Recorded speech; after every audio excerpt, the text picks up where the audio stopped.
நாடு தழுவிய சிறப்பு நடவடிக்கையில் சாலை போக்குவரத்து சட்டம் 1987 ஆர்டிஏவை பின்பற்ற தவறியதற்காக சாலை போக்குவரத்து துறையான ஜேபிஜே 21 வாகனங்களை பறிமுதல் செய்துள்ளது.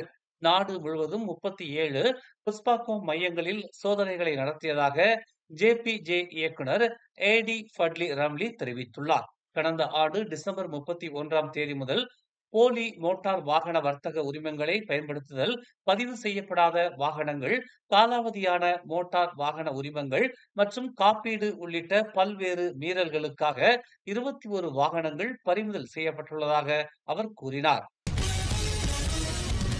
பாஜாங் செராஸ் 10வது மைலில் உள்ள ஒரு அடுக்குமாடி குடியிருப்பு வளாகத்திற்கு வெளியே பூனைகள் சாக்குகளில் அடைக்கப்படுவது தொடர்பாக வைரலான வீடியோவில் பயன்படுத்தப்பட்டதாக கூறப்படும் ஒரு காரையும் பொருட்களையும் ஸ்லாங்கூர் கால்நடை சேவைகள் துறையான டிவிஎஸ் பறிமுதல் செய்துள்ளது.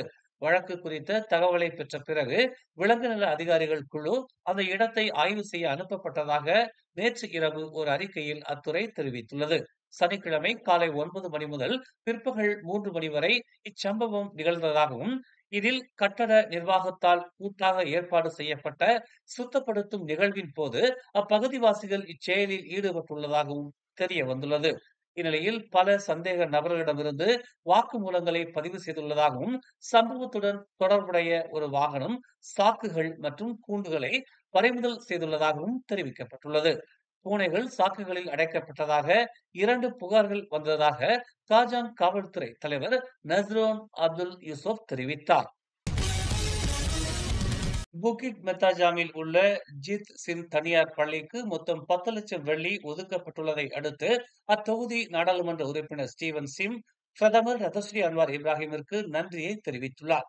இந்த விஷயத்தில் இதுவரை இல்லாத அளவுக்கு மிகப்பெரிய ஒதுக்கீட்டை அவர் வழங்கினார் என்றும், உங்கள் நிலையான ஆதரவு இல்லாமல் இவை அனைத்தும் சாத்தியமில்லை என்றும் பொதுமக்களிடம் அவர் தெரிவித்தார். கடந்த சனிக்கிழமை நாடு முழுவதும் உள்ள 63 சீன தனியார் பள்ளிகளுக்கு இந்த ஆண்டு 2 கோடிக்கும் அதிகமான நிதி ஒதுக்கீட்டை அரசாங்கம் அங்கீகரித்துள்ளதாக அன்வார் தெரிவித்தார்.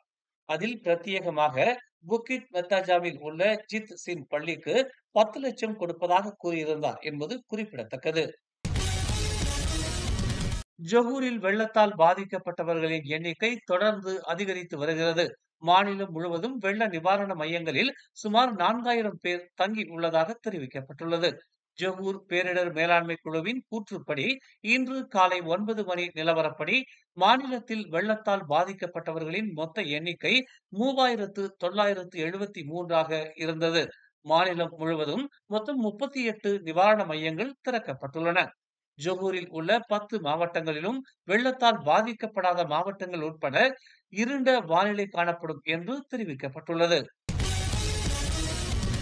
துப்பாக்கி மற்றும் தோட்டாக்களை வைத்திருந்த கும்பல் ஒன்று கூச்சிங் நகரில் சுற்றி வருவதாக பெறப்பட்ட புகாரின் அடிப்படையில் காவல்துறையினர் நடத்திய சோதனையில் 7 பெண்களையும் 3 ஆடவர்களையும் கைது செய்ததாக சராவா மாநில காவல்துறை தலைவர் டத்தோ மஞ்சா அத்தா தெரிவித்துள்ளார்.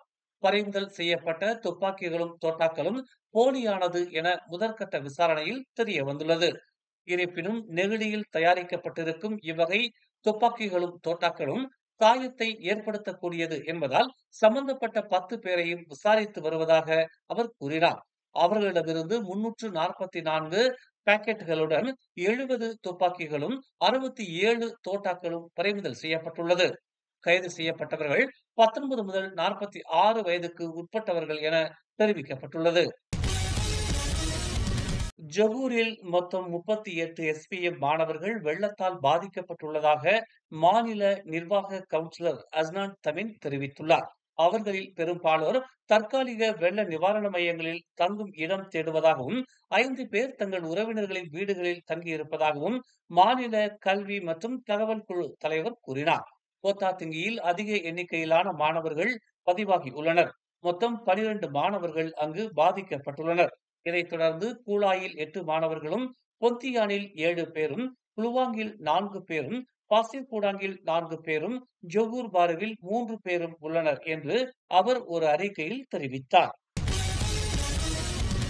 மேலும் செய்திகளை தெரிந்து கொள்ள தமிழ் மலர் நாளிதழை பாருங்கள். உடனுக்குடன் செய்திகளை தெரிந்து கொள்ள தமிழ் மலர் இணையதளம், தமிழ் மலர் செயலி மற்றும் மலர் டிவி யூடியூப் சேனலை வலம் வாருங்கள். எங்களோடு இணைந்திருக்க மலர் டிவியை பதிவு செய்து கொள்ளுங்கள். உறவுகள் மகிழ்ந்திட விருப்பம் மற்றும் பகிர்வு சேவையை சொடுக்கிடுங்கள்.